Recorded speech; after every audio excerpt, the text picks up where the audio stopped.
Caí no banheiro. Liguei para o meu filho pedindo ajuda. Ele riu e disse: "Ah, mãe, para com esse drama." Desligou na minha cara. Me deixou sozinha no chão, sem conseguir levantar.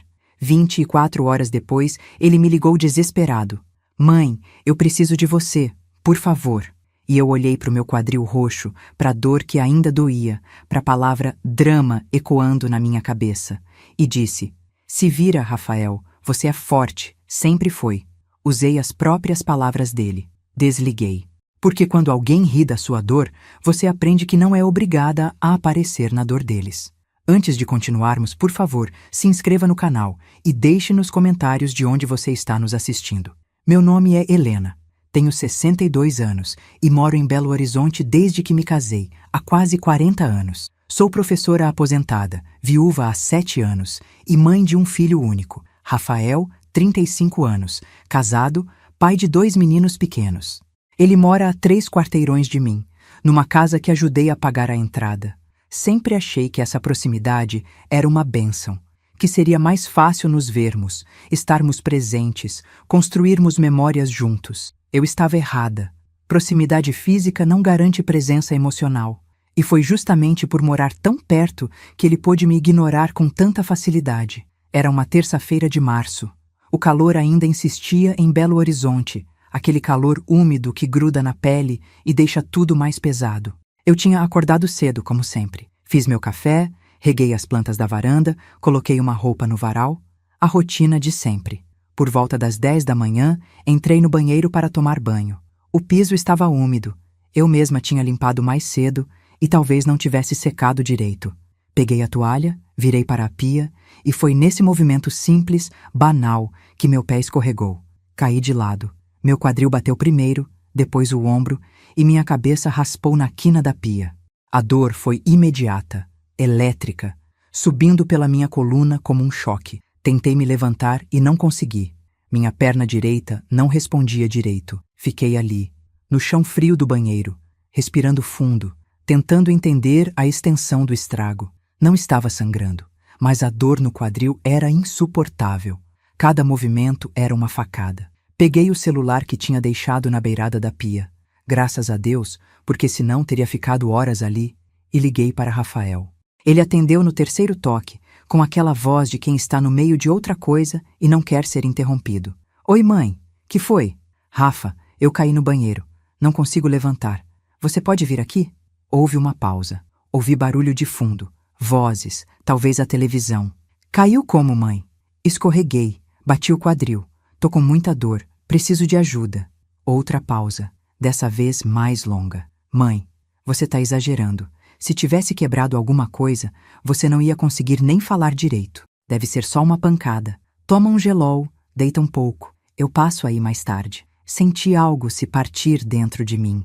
Não era só a dor física, era outra coisa. Algo mais fundo, mais antigo. "Rafael, eu não tô conseguindo levantar sozinha." "Mãe, pelo amor de Deus, para com esse drama. Você sempre faz isso. Qualquer coisinha vira um escândalo. Eu tô no meio de um negócio importante aqui. Não posso sair correndo toda hora. Se vira aí. Você é forte, sempre foi." E desligou. Fiquei olhando para a tela do celular por alguns segundos, como se esperasse que ele ligasse de volta. Pedisse desculpas, dissesse que estava brincando, mas nada. Silêncio. Apenas o zumbido do ventilador no corredor e o som distante de um carro passando na rua. Me arrastei até a porta do banheiro. Cada centímetro era uma tortura.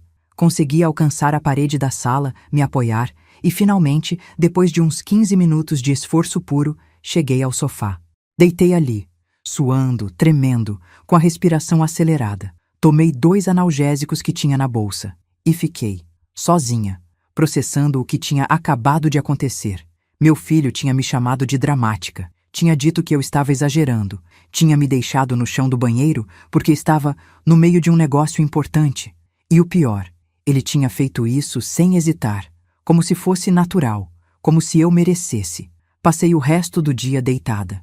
A dor no quadril não passava, mas o que me doía mais era outra coisa. Era a consciência de que, para o meu próprio filho, eu era um peso, um estorvo, alguém que sempre fazia drama. E o mais triste, eu sabia que isso não tinha começado naquele dia. Aquilo era apenas a gota que transbordou um copo que já estava cheio há anos. Rafael tinha se tornado distante depois que o pai morreu. Não de uma hora para outra, mas aos poucos. No começo, ainda vinha me visitar com frequência. Trazia os meninos, almoçava comigo aos domingos. Mas com o tempo, as visitas foram ficando mais raras. As desculpas, mais frequentes. Tô com muito trabalho, mãe. Os meninos tão cheios de atividade. A Bruna tá cansada, não dá pra sair hoje. Eu entendia. Ou pelo menos tentava. Ele tinha a vida dele, a família dele, as responsabilidades dele. Mas eu também era família. Também precisava dele. E sempre que precisei de algo, uma ajuda com o computador, uma lâmpada que não conseguia trocar, uma conversa depois de um dia difícil, a resposta era a mesma. Mãe, você precisa ser mais independente. Não pode depender de mim para tudo. Mas eu não dependia dele para tudo. Eu só queria que ele estivesse presente, que me visse, que ligasse de vez em quando sem ser porque eu liguei primeiro, que lembrasse do meu aniversário sem que eu precisasse mandar indireta, que aparecesse na minha casa não por obrigação, mas por vontade. Naquela noite, Rafael não voltou, não ligou, não mandou mensagem, nada. Eu dormi no sofá mesmo, porque não conseguia subir a escada até o quarto. Tomei mais remédio, coloquei uma compressa de gelo improvisada no quadril e fiquei ali, olhando para o teto, pensando em como tinha chegado até aquele ponto. Pensei no meu marido, Armando. Pensei em como ele teria reagido se estivesse vivo. Ele nunca foi perfeito, mas era presente. Era atencioso. Se eu caísse, ele largava tudo e corria. E ele teria dado uma bronca homérica no Rafael se soubesse do que tinha acontecido. Mas Armando não estava mais aqui. E eu estava sozinha.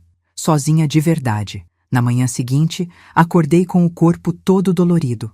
A dor no quadril tinha piorado. Consegui me arrastar até a cozinha, fazer um café, comer uma bolacha. Pensei em ligar para uma amiga, pedir ajuda. Mas meu orgulho não deixou. Não queria parecer fraca. Não queria dar razão ao Rafael. Sempre fazendo drama. As palavras dele ecoavam na minha cabeça como uma sentença. Eram 11 horas da manhã quando meu celular tocou. Era Rafael. Atendi, esperando talvez um pedido de desculpas, ou pelo menos uma pergunta sobre como eu estava. Mas não foi isso que ouvi. Mãe, eu preciso da sua ajuda. A voz dele estava diferente, trêmula, desesperada. O que foi? Perguntei, ainda deitada no sofá. É a Bruna. Ela sumiu. Levou as crianças. Deixou uma carta dizendo que não aguenta mais. Que precisa de um tempo, que eu nunca tô presente. Eu não sei o que fazer. Eu tô desesperado. Por favor, vem aqui. Eu preciso de você. Fiquei em silêncio. Olhei para o meu quadril inchado, para as marcas roxas no meu braço, para o remédio na mesa de centro. Pensei na palavra drama. Pensei em como ele tinha rido de mim. Pensei em quantas vezes eu tinha ido correndo quando ele precisava, e em quantas vezes ele tinha me ignorado quando eu pedi ajuda. Mãe, você tá aí? Por favor, eu preciso de você. Agora! Respirei fundo. E pela primeira vez em muito tempo, não senti vontade de sair correndo para resolver o problema do meu filho. Senti vontade de falar a verdade. Rafael, eu disse, com uma calma que me surpreendeu. Ontem eu caí. Não conseguia levantar. Liguei para você. E você riu. Disse que era drama. Me deixou sozinha no chão do banheiro. Silêncio do outro lado. Um silêncio pesado, carregado. Mãe, eu sei, mas isso é diferente. Isso é sério. Era sério para mim também, Rafael. Mas para você foi drama. Então, agora eu tô me perguntando, será que a Bruna também tá fazendo drama? Ou será que pela primeira vez, alguém na sua vida decidiu não vir correndo quando você estala os dedos? Mãe, pelo amor de Deus, não faz isso comigo agora. Fazer o quê? O mesmo que você fez comigo ontem? Ontem você tinha um negócio importante. Hoje eu também tenho. Preciso cuidar do meu quadril, que aliás ainda tá roxo. Se vira aí, Rafael. Você é forte. Sempre foi. Usei as próprias palavras dele. E desliguei. Minha mão tremia quando pousei o celular. Meu coração batia acelerado. Mas pela primeira vez em anos, eu não senti culpa. Senti algo diferente. Algo que tinha esquecido que era possível sentir. Senti dignidade. E isso, descobri naquele momento, era muito mais poderoso do que qualquer ajuda que eu pudesse dar. Depois que desliguei o telefone na cara do Rafael, fiquei parada no sofá, olhando para a tela apagada do celular. Minha mão ainda tremia. Não de medo, mas de algo que eu não reconhecia direito. Era como se tivesse acabado de pular de um penhasco sem saber se havia água lá embaixo. Mas ao mesmo tempo, pela primeira vez em anos, eu não estava me desculpando por existir. E isso assustava tanto quanto libertava. O celular tocou de novo. Era Rafael. Não atendi. Tocou mais 2 vezes. Ignorei. Depois vieram as mensagens, uma atrás da outra. Mãe, por favor, atende. Eu sei que eu errei, mas isso não é hora para isso. As crianças sumiram com a Bruna. Você não entende a gravidade? Eu preciso de você. Sempre precisei. Não faz isso comigo. Cada mensagem era uma tentativa de me fazer sentir culpada. E funcionava.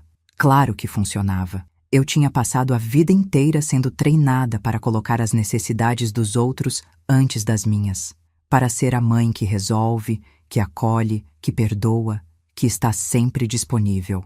Mas algo tinha mudado.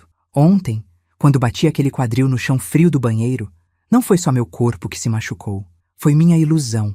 A ilusão de que, se eu fosse boa o suficiente, presente o suficiente, compreensiva o suficiente, eu seria valorizada. Eu seria vista. Mas não era assim que funcionava. Eu tinha sido boa, presente e compreensiva a vida toda. E mesmo assim, na hora que precisei, fui chamada de dramática. Levantei do sofá com dificuldade, arrastei meu corpo até a cozinha, fiz um chá de camomila, sentei à mesa, aquela mesinha simples de fórmica que estava ali desde que me mudei para essa casa, e bebi devagar, sentindo o calor descer pela garganta. Lá fora, o sol de Belo Horizonte batia forte nas janelas. Podia ouvir o barulho dos vizinhos, uma moto passando, um cachorro latindo. A vida seguia. E eu também precisava seguir. Estava terminando o chá quando ouvi a campainha. Meu corpo inteiro se tensionou. Eu sabia quem era. Levantei devagar, segurei na parede para me apoiar e fui até a porta. Antes de abrir, respirei fundo. Precisava estar firme. Não podia vacilar agora. Abri a porta. Rafael estava ali, com os olhos vermelhos, o cabelo bagunçado, a camisa amassada. Parecia que não tinha dormido. Parecia que estava à beira de um colapso. E por um segundo, só um segundo, meu instinto de mãe gritou para eu abraçar ele, dizer que tudo ia ficar bem, que eu ia resolver. Mas aí eu lembrei do chão do banheiro. Lembrei da risada. Lembrei do "para com esse drama" e segurei firme na maçaneta. "Oi, mãe." A voz dele saiu fraca, quase um sussurro. "Oi, Rafael." Ele esperou que eu convidasse ele para entrar. Não fiz isso. Fiquei ali, parada na porta, olhando para ele em silêncio. Eu preciso conversar com você." "Sobre o quê?" "Sobre a Bruna. Sobre as crianças. Sobre tudo." "Você não tinha um negócio importante ontem? Não podia sair correndo toda hora?" Ele baixou a cabeça. "Mãe, eu sei que eu fui um idiota. Eu sei. Mas agora não é hora para isso. A Bruna levou meus filhos. Eu não sei onde eles estão. Ela não atende meu telefone. Eu tô desesperado. E ontem eu tava no chão do banheiro, sem conseguir levantar, com dor, pedindo sua ajuda. E você riu. Me chamou de dramática. Me disse que eu sempre exagerava, que você estava ocupado. Então me explica, Rafael, por que o seu desespero é mais importante que o meu?" Ele abriu a boca, fechou, abriu de novo. Procurou palavras que não vieram. Não era a mesma coisa. "Por quê? Porque você é homem? Porque você é meu filho? Porque você acha que mãe não sente dor de verdade? Ou porque, no fundo, você sempre achou que eu existia só para te servir?" "Mãe, não é assim." "Então como é, Rafael? Me explica." "Porque eu tô tentando entender faz anos. Tô tentando entender desde quando você começou a sumir. Desde quando parou de me ligar. Desde quando suas visitas viraram obrigação. Desde quando eu virei um peso na sua vida." "Bea, você não é um peso." "Não? Então por que você só aparece quando precisa de alguma coisa? Por que só liga quando quer que eu cuide das crianças para você e a Bruna saírem? Por que toda vez que eu peço um pouco de atenção, você diz que eu tô sendo dramática?" Ele passou a mão pelo rosto, visivelmente frustrado. "Porque você é, mãe. Você sempre foi. Qualquer coisa vira um problema gigante. Qualquer coisa é motivo para você ficar chateada, para você cobrar atenção, para você reclamar que eu não ligo o suficiente." E ali estava, a verdade que ele sempre pensou, mas nunca tinha dito em voz alta. Eu era um problema. Eu era dramática. Eu era pesada. Minha dor, minha solidão, minha necessidade de ser vista. Tudo isso era inconveniente para ele. Senti as lágrimas queimando nos olhos, mas não deixei cair. Não na frente dele. Sabe o que é engraçado, Rafael? A Bruna te deixou exatamente por isso. Porque você não está presente. Porque você só aparece quando quer. Porque você acha que todo mundo tem que girar em torno das suas necessidades. Mas quando alguém precisa de você, de verdade você some. Você faz exatamente comigo o que fez com ela. E agora está pagando o preço. Não mistura as coisas, mãe. Não tô misturando. Tô te mostrando o padrão. Você aprendeu isso com alguém ou você sempre foi assim? Ele ficou vermelho. Eu vim aqui pedir ajuda, não para ouvir sermão. E eu liguei para você ontem pedindo ajuda, não para ser humilhada, mas foi o que aconteceu. Então hoje, Rafael, você vai entender como é. Como é pedir ajuda e ser ignorado. Como é se sentir invisível. Como é perceber que para a pessoa que você ama, você não importa. Você importa, mãe. Claro que importa. Não importo, não. Se importasse, você teria vindo ontem. Teria parado o que estava fazendo, largado o seu negócio importante e vindo ver se sua mãe estava bem. Mas não veio. Porque no fundo, Rafael, você não me vê como uma pessoa. Me vê como uma função. Eu sou a mãe. A que resolve. A que perdoa. A que sempre vai estar aqui. E ontem você descobriu que eu sou descartável, que quando não sou útil, sou dramática. Ele ficou em silêncio, um silêncio pesado, carregado de raiva e vergonha. Eu conhecia meu filho. Sabia que ele estava lutando entre o orgulho e a culpa. E sabia que naquele momento o orgulho estava ganhando. Tá bom, ele disse, a voz dura. Eu entendi. Você não vai me ajudar. Você vai ficar aí, no seu draminha, enquanto meus filhos podem estar em perigo. Parabéns, mãe. Você conseguiu. Conseguiu me fazer sentir mal. Espero que você fique feliz. E virou para ir embora. Rafael. Ele parou, mas não virou. Seus filhos não estão em perigo. A Bruna é a mãe deles. Ela não ia fazer nada que colocasse eles em risco. Ela só saiu porque estava sufocando. Assim como eu tô sufocando faz anos. A diferença é que ela teve coragem de ir embora. Eu fiquei. Achando que, se eu continuasse, se eu aguentasse, um dia você ia me ver. Mas não vai, porque você não quer ver. Você quer que eu seja conveniente. E eu não sou mais. Ele virou devagar, e pela primeira vez, vi algo diferente no olho dele. Não era raiva, era medo. O que você está dizendo? Tô dizendo que acabou, Rafael. Acabou essa dinâmica de eu ficar quieta enquanto você me trata como descartável. Acabou eu engolir desrespeito para manter a paz. Acabou eu me fazer pequena para você se sentir grande. Se você quiser ter uma mãe na sua vida, vai ter que aprender a me tratar como gente. Como alguém que sente, que sofre, que merece respeito. E se eu não quiser? A pergunta saiu como uma ameaça. Como se ele estivesse me testando, esperando que eu recuasse. Que eu dissesse, não, filho, desculpa, eu exagerei. Volta aqui. Vamos resolver isso. Mas eu não disse. Aí você vai perder 2 mulheres num dia só. E vai ter que se perguntar se o problema não é você. Ele me olhou como se não me reconhecesse. Como se eu tivesse me transformado em outra pessoa na frente dele. E talvez eu tivesse. Ou talvez eu sempre tivesse sido essa pessoa. Mas nunca tivesse tido coragem de aparecer. Você mudou, ele disse com desdém. Não, Rafael. Eu só cansei. Ele ficou mais alguns segundos ali, parado na porta, esperando que eu voltasse atrás. Mas eu não voltei. Segurei firme na maçaneta, olhei nos olhos dele e esperei. Finalmente, ele virou e desceu os degraus. Entrou no carro e foi embora, fazendo barulho com o motor. Eu fechei a porta devagar, encostei nela e só então deixei as lágrimas caírem. Mas não eram lágrimas de fraqueza. Eram lágrimas de alívio. Porque pela primeira vez na vida eu tinha escolhido a mim mesma. E isso doía tanto quanto libertava. Passei o resto daquele dia no sofá, alternando entre chá, remédio e silêncio. Meu quadril ainda doía, mas era uma dor que eu já conhecia, já entendia. A outra dor, aquela que vinha de dentro, do peito, do lugar onde guardo as lembranças do meu filho pequeno, do menino que me abraçava antes de dormir, essa era mais difícil de administrar. Porque essa dor vinha acompanhada de perguntas. Será que fiz a coisa certa? Será que fui dura demais? Será que uma mãe tem o direito de dizer não para o próprio filho? Mas sempre que a culpa começava a apertar, Eu lembrava da risada, do para com esse drama, do telefone sendo desligado na minha cara enquanto eu estava no chão. E a culpa dava lugar a outra coisa. Não era raiva, era clareza. A clareza de que, se eu não me respeitasse, ninguém ia fazer isso por mim.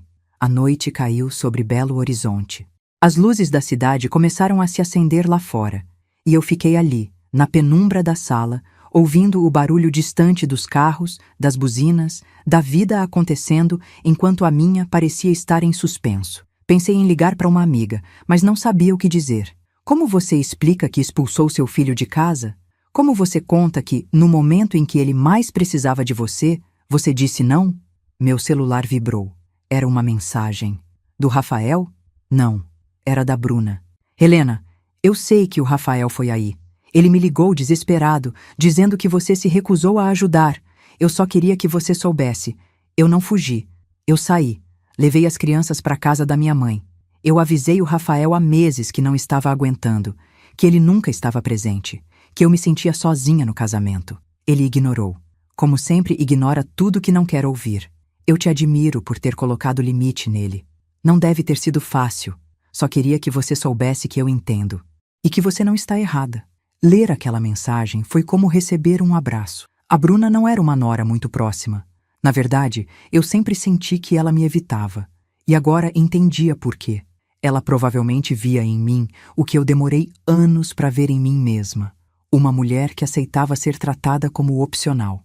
E ninguém quer virar isso. Ninguém quer ser um aviso do que não se deve aceitar. Respondi. Obrigada, Bruna. Cuida de você e dos meninos. E quando estiver pronta, se quiser conversar, eu tô aqui. Ela respondeu com um coração. Simples assim. Mas significou tudo. Na manhã seguinte, acordei com o corpo ainda dolorido, mas com a mente mais leve. Tomei banho com cuidado, troquei o curativo improvisado que tinha feito no quadril, coloquei uma roupa limpa, desci para a cozinha e fiz um café reforçado. Enquanto bebia, olhei pela janela e vi a rua já movimentada. O padeiro passando, o vizinho lavando o carro, uma mulher com sacolas voltando do mercado. A vida continuava. E eu também precisava continuar. Estava terminando o café quando a campainha tocou. Meu coração disparou. Rafael de novo? Fui até a porta, preparada para mais um confronto. Mas quando abri, não era ele. Era Clarice, minha amiga de mais de 30 anos, professora aposentada como eu, morando 2 ruas abaixo. Ela segurava uma marmita e tinha aquela cara de quem vinha em missão. Helena, me conta o que está acontecendo. O Rafael passou na padaria hoje cedo, falando alto, dizendo que você tinha surtado, que tinha abandonado ele no pior momento da vida dele. Metade do bairro já está comentando. Respirei fundo. Claro que ele faria isso. Transformar a história. Fazer de mim a vilã. Porque é mais fácil ser a vítima do que admitir que você errou. Entra, Clarice. Vou te contar tudo. Sentamos na sala. Contei a história do começo. A queda no banheiro. A ligação. A risada. O drama. A ligação dele no dia seguinte. A recusa. O confronto na porta. Tudo. Clarice me ouviu em silêncio, com aquela atenção total que só as verdadeiras amigas sabem dar. Quando terminei, ela ficou alguns segundos processando. Depois, soltou um suspiro longo. Helena, você fez a coisa certa. Fiz? Fez. Eu conheço você há 30 anos. Vi você criando aquele menino sozinha depois que o Armando morreu. Vi você adiando sua vida para estar disponível para ele. Vi você aceitando migalhas de atenção como se fossem banquetes. E nunca tive coragem de falar isso, mas vou falar agora. O Rafael te trata mal faz tempo. E você sempre relevou, sempre encontrou uma desculpa. Ele tá estressado, ele tá com muito trabalho. Ele é do jeito dele. Mas a verdade, Helena, é que ele aprendeu que podia te tratar assim porque você sempre aceitou. E agora você não aceitou mais. E ele não sabe lidar com isso. Mas e se eu perder ele de vez? E se ele já te perdeu faz tempo, mas você que não quis ver? A pergunta me acertou como um soco, porque era verdade. O Rafael que eu conheci, o menino carinhoso, atencioso, presente, esse já tinha ido embora faz anos. O que sobrou era um homem que me via como uma obrigação. E eu tinha passado tanto tempo tentando recuperar o filho que eu perdi, que não percebi que ele não queria mais ser encontrado. O que eu faço agora? Perguntei, a voz saindo fraca. Você vive, Helena. Você cuida de você. Você para de esperar que ele te valorize e começa a se valorizar. Porque se tem uma coisa que eu aprendi na vida, é que a gente ensina as pessoas como nos tratar. E você ensinou seu filho que podia te desrespeitar sem consequências. Agora você está mostrando que não pode mais. E se ele for inteligente, ele vai aprender. Se não for, pelo menos você vai ter sua dignidade de volta. Clarice ficou mais 1 hora. Conversamos, rimos, choramos. Ela deixou a marmita, um escondidinho de carne seca que ela sabia que eu amava, e me fez prometer que ia comer direito, que ia ao médico ver o quadril, que ia me cuidar. Quando ela foi embora, me senti menos sozinha. Mas a solidão voltou à noite, porque à noite as coisas sempre pesam mais. Eu estava deitada no sofá, assistindo um programa qualquer na televisão, quando meu celular tocou. Era um número desconhecido. Atendi com cautela. Alô? Dona Helena? Aqui é Patrícia, cunhada do Rafael. A gente nunca se falou pessoalmente, mas eu sou irmã da Bruna. Meu coração apertou. Oi, Patrícia. Aconteceu alguma coisa? Não. Tá tudo bem. Na verdade, eu tô ligando pra senhora porque... Bom, a Bruna me contou o que aconteceu e eu precisava falar com a senhora.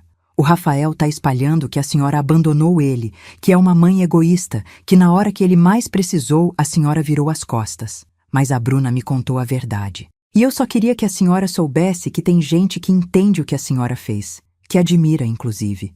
Senti os olhos encherem de lágrimas. Obrigada, Patrícia. Você não faz ideia do quanto isso significa. Eu imagino. Eu tenho uma mãe que passou a vida aceitando o desrespeito do meu pai e dos meus irmãos. E quando ela finalmente se separou, aos 60 anos, todo mundo virou as costas para ela. Diziam que ela era louca, egoísta, que estava abandonando a família. Hoje, 5 anos depois, ela é a mulher mais feliz que eu conheço. Então eu sei, dona Helena, eu sei que escolher você mesma dói, mas vale a pena. Conversamos por quase meia hora. Patrícia me contou sobre a mãe dela, sobre como a família levou tempo para entender, sobre como hoje todos reconhecem que ela estava certa. Me contou também que o Rafael estava desmoronando, bebendo, faltando no trabalho, culpando todo mundo menos ele mesmo. Que a Bruna estava firme, que não ia voltar até ele fazer terapia, até ele reconhecer o problema, até ele mudar de verdade. E a senhora, dona Helena? A senhora tá bem? Tô aprendendo a ficar. Respondi, sincera. Tô aprendendo que ficar bem às vezes significa decepcionar as expectativas que os outros têm sobre você. Exatamente, ela disse, com carinho na voz. E a senhora vai conseguir. Eu sei que vai. Quando desligamos, chorei. Mas dessa vez não era choro de dor. Era choro de reconhecimento, de saber que eu não estava sozinha, que outras mulheres tinham passado pelo mesmo, que escolher a si mesma não era egoísmo, era sobrevivência. Nos dias seguintes, a história se espalhou pelo bairro. Algumas pessoas me olhavam com julgamento. Abandonou o filho na hora que ele precisava. Outras me olhavam com admiração silenciosa, como se quisessem dizer: eu queria ter sua coragem. Aprendi a não ligar mais para nenhum dos dois, porque a minha verdade não precisava da aprovação de ninguém. Rafael não ligou, não apareceu, não mandou mensagem. Eu também não procurei. Não porque não quisesse, mas porque sabia que, se eu fizesse isso, estaria voltando ao padrão antigo. Estaria mostrando que meus limites não eram reais, e eles precisavam ser. 1 semana depois da queda no banheiro, fui ao médico. Descobri que tinha uma fissura no quadril. Nada que não fosse se curar com repouso e fisioterapia, mas o médico me disse: a senhora teve sorte de não ter sido pior, mas me diga, por que a senhora demorou tanto para vir aqui? Porque eu achei que estava fazendo drama, respondi, com um sorriso amargo. Ele franziu a testa. Drama?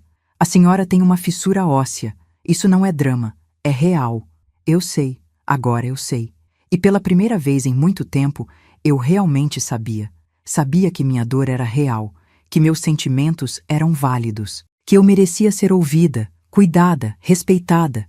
E se meu próprio filho não conseguia ver isso, o problema não era meu, era dele. E eu não ia mais carregar o peso da cegueira alheia. 3 semanas se passaram desde o dia da queda. Meu quadril estava melhorando. Eu tinha feito as sessões de fisioterapia, seguido à risca as orientações médicas, e pela primeira vez em anos estava cuidando de mim com a mesma dedicação que sempre dediquei aos outros. A dor física estava indo embora aos poucos. A dor emocional também, mas de um jeito diferente. Não era que ela tivesse desaparecido, era que eu tinha aprendido a carregar ela de outra forma, sem culpa, sem vergonha, apenas como parte do processo de me reencontrar. Rafael não tinha dado notícias, nem eu dele. Era uma quinta-feira de manhã. Eu estava na varanda regando as plantas, algo que tinha virado meu ritual diário de paz, quando vi um carro estacionar na frente de casa. Reconheci na hora. Era o carro do Rafael. Meu coração disparou, mas não de medo. Era outra coisa. Era curiosidade. Será que ele tinha vindo brigar? Será que tinha vindo pedir desculpas? Ou será que tinha vindo porque finalmente entendeu alguma coisa? Ele desceu do carro devagar. Estava diferente, mais magro, olheiras profundas, barba por fazer. Parecia que tinha envelhecido 10 anos em 3 semanas. Caminhou até o portão e ficou ali, parado, olhando para mim. Não falou nada, só olhou. E naquele silêncio, eu vi algo que nunca tinha visto antes no meu filho. Vulnerabilidade real. Não aquela vulnerabilidade performática de quem quer manipular. Era verdadeira, crua, dolorosa. Desliguei a mangueira, sequei as mãos no avental e desci os degraus da varanda. Fui até o portão, mas não abri. Fiquei do outro lado, esperando. "Oi, mãe", ele disse, a voz rouca, cansada. "Oi, Rafael."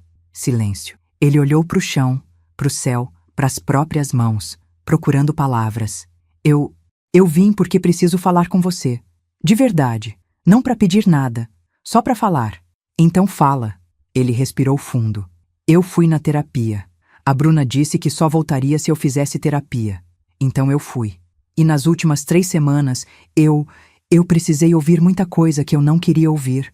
Sobre mim, sobre como eu trato as pessoas, sobre como eu sempre achei que todo mundo tinha que estar disponível para mim, mas eu não precisava estar disponível para ninguém." Fiquei em silêncio. Não ia facilitar. Se ele tinha algo a dizer, precisava dizer sozinho. A terapeuta me fez uma pergunta que eu não consegui responder. Ela perguntou: "Quando foi a última vez que você perguntou para sua mãe como ela estava, de verdade, sem ser por obrigação?" E eu não lembrei, mãe. Não lembrei de uma vez sequer, porque eu nunca fiz isso. Eu sempre liguei quando precisava de alguma coisa. Sempre apareci quando era conveniente. Sempre tratei você como se você fosse uma ferramenta. Algo que existia para me servir. As palavras saíam com dificuldade, como se cada uma doesse. E quando você caiu, e eu ri, e eu disse que era drama, eu não estava pensando em você. Eu estava pensando em mim. No quanto era inconveniente você precisar de mim naquele momento. Porque eu tinha outras coisas para fazer. Outras coisas que na minha cabeça eram mais importantes. Mas não eram. Nada era mais importante do que você. E eu só percebi isso quando você me disse não. Senti as lágrimas queimando nos meus olhos, mas não deixei cair ainda. Quando a Bruna foi embora, eu entrei em pânico. Não porque eu estava preocupado com ela, mas porque eu estava preocupado comigo, com o que as pessoas iam pensar, com o quanto ia ser difícil para mim. E eu corri para você, como sempre corri, esperando que você resolvesse. Esperando que você dissesse que tudo ia ficar bem, que você ia consertar, que você ia estar ali. E você não estava. E pela primeira vez na minha vida, eu precisei lidar com as consequências das minhas escolhas sozinho. Ele limpou o rosto com as costas da mão. Estava chorando.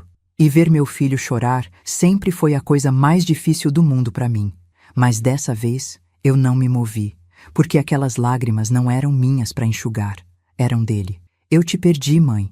Perdi você faz tempo, mas só percebi agora, porque eu sempre achei que você ia estar ali, não importa o quê. Que mãe é assim? Que mãe perdoa tudo, aguenta tudo, aceita tudo. Mas você não é só mãe, você é uma pessoa. Uma pessoa que eu machuquei, uma pessoa que eu ignorei, uma pessoa que eu tratei como se não importasse. E eu sinto muito de verdade." Respirei fundo, segurei firme na grade do portão, porque minhas pernas estavam bambas. "Rafael, eu passei anos esperando que você me visse, que você percebesse que eu estava sumindo, que eu estava ficando pequena, calada, invisível. Eu esperei que você ligasse, que você aparecesse, que você lembrasse do meu aniversário sem que eu precisasse cobrar, que você me perguntasse como eu estava, de verdade, Mas você nunca fez. E eu continuei aceitando, continuei relevando, continuei dizendo para mim mesma que você era assim mesmo, que era ocupado, que tinha sua vida. Mas a verdade é que eu estava mentindo para mim, porque o problema não era a sua vida, era que na sua vida eu não tinha lugar. Eu sei, ele disse, a voz quebrada. Eu sei. E eu não sei se dá para consertar isso. Não sei se você consegue me perdoar. Mas eu precisava que você soubesse que eu entendi. Entendi o que eu fiz. Entendi o quanto eu te machuquei. E entendi que, se você não quiser mais nada comigo, eu vou ter que aceitar. Porque foi isso que eu fiz com você durante anos. Eu te fiz aceitar migalhas. E você aceitou, até não aceitar mais. Abri o portão, devagar. E pela primeira vez em 3 semanas, olhei para ele sem raiva, sem mágoa, sem expectativa. Olhei para ele como uma mãe olha para o filho, mas também como uma pessoa olha para outra pessoa que a machucou. Entra, eu disse. Ele entrou. Sentamos na varanda, naquelas cadeiras de plástico que estavam ali desde sempre.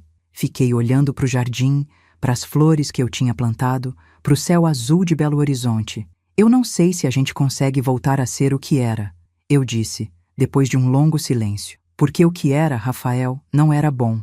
Pelo menos não para mim. Eu ficava esperando você aparecer, esperando que você me quisesse por perto. E quando você aparecia, eu fingia que estava tudo bem, só para não te afastar mais ainda. Mas isso me fez desaparecer. E eu não quero desaparecer de novo. Eu também não quero que você desapareça, mas eu não sei como consertar isso. Como te mostrar que eu mudei, que eu tô mudando. Você não precisa me mostrar nada. Você precisa mudar, de verdade. Não por mim, por você. Porque se você continuar tratando as pessoas como descartáveis, você vai acabar sozinho. A Bruna já foi, eu já fui. E uma hora, seus filhos vão crescer e vão perceber o mesmo que a gente percebeu. E aí, Rafael, não vai ter terapia que salve. Ele ficou em silêncio, processando. A Bruna voltou, ele disse depois de um tempo, mas ela colocou condições. Ela disse que se eu não mudasse de verdade, ela ia embora de vez. E ela tá certa. Eu preciso mudar. Eu quero mudar. Não só por ela, mas por mim. Porque eu não quero ser esse cara que ignora todo mundo até precisar de alguém. Eu não quero ser isso. Então não seja, eu disse. Simples assim. Mas entenda que mudança leva tempo. E confiança também. Eu não vou voltar a ser aquela mãe que aceita qualquer coisa. Aquela mãe que está sempre disponível, sempre compreensiva, sempre relevando. Eu não sou mais essa pessoa. E se você quiser me ter na sua vida, vai ter que me aceitar assim, com limites, com verdades, com a possibilidade de eu dizer não quando eu precisar dizer não. Eu aceito, ele disse rápido, rápido demais. Você diz isso agora, mas quando eu disser não de novo, e eu vou dizer quando for necessário, você vai aceitar? Ou vai voltar a me chamar de dramática? Ele olhou para mim, direto nos olhos. Eu vou aceitar. Porque eu entendi, mãe. Entendi que você tem o direito de existir fora do que eu preciso. Aquelas palavras foram como um bálsamo. Não apagaram a dor. Não consertaram tudo. Mas foram um começo. Um pequeno, frágil, mas real começo. Ficamos conversando por mais de 2 horas. Ele me contou sobre a terapia, sobre o que tinha descoberto sobre si mesmo, sobre como a Bruna tinha deixado claro que não ia mais aceitar ser invisível. Me contou que tinha pedido desculpas para ela de verdade e que estava tentando ser mais presente com os meninos. Me contou que tinha percebido que, assim como fez comigo, ele tinha feito com ela. Tinha transformado ela numa função. Esposa. Mãe. Alguém que deveria estar ali, sempre, sem questionar. E pela primeira vez, eu vi meu filho não como o menino que eu criei, mas como o homem que ele tinha se tornado. E esse homem tinha falhas, tinha erros, tinha machucado pessoas, mas também tinha, finalmente, a coragem de olhar para essas falhas e tentar mudar. Quando ele foi embora, me abraçou. Um abraço longo, apertado, sincero. Obrigado por não ter desistido de mim, mesmo quando eu merecia que você desistisse. Ele disse no meu ouvido. Eu não desisti de você, Rafael. Eu só parei de desistir de mim. Nos meses que se seguiram, as coisas mudaram. Devagar. Não foi um conto de fadas. Não foi perfeito. Rafael ainda escorregava de vez em quando. Ainda tinha dias que ele sumia, que esquecia de ligar, que priorizava outras coisas. Mas a diferença é que quando eu apontava, ele ouvia.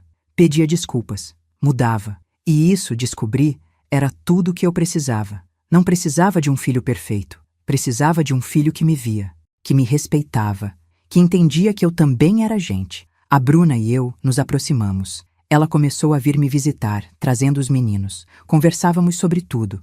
Sobre casamento, sobre limites, sobre como é difícil amar alguém que não te vê. E eu aprendi com ela também. Aprendi que dizer não não te torna má, te torna inteira. Voltei a viver, de verdade. Comecei um curso de jardinagem, me juntei a um grupo de leitura, viajei com a Clarice para uma cidade histórica que sempre quis conhecer. Aprendi que a vida não acaba quando você coloca um limite. Na verdade, ela começa. Porque pela primeira vez você está vivendo de verdade. Não para agradar, não para servir, mas para existir. E sabe o que eu descobri? Que a queda no banheiro, aquela queda que doeu tanto, que me fez bater o quadril e o coração, foi a melhor coisa que podia ter acontecido. Porque foi ela que me fez acordar. Foi ela que me mostrou que eu tinha passado anos no chão esperando que alguém me levantasse. E que esse alguém sempre fui eu. Então, se você está lendo isso, se você é uma mãe, uma esposa, uma filha, uma amiga, qualquer mulher que já se fez pequena para caber na vida de alguém, eu quero que você saiba. Você não é drama. Sua dor é real. Seus sentimentos são válidos. E você tem o direito de dizer não, de colocar limites, de escolher você mesma, mesmo quando dói, mesmo quando te chamam de egoísta, mesmo quando o mundo inteiro diz que você está errada. Porque no final das contas, a única pessoa que precisa acreditar em você é você mesma. E eu finalmente acredito.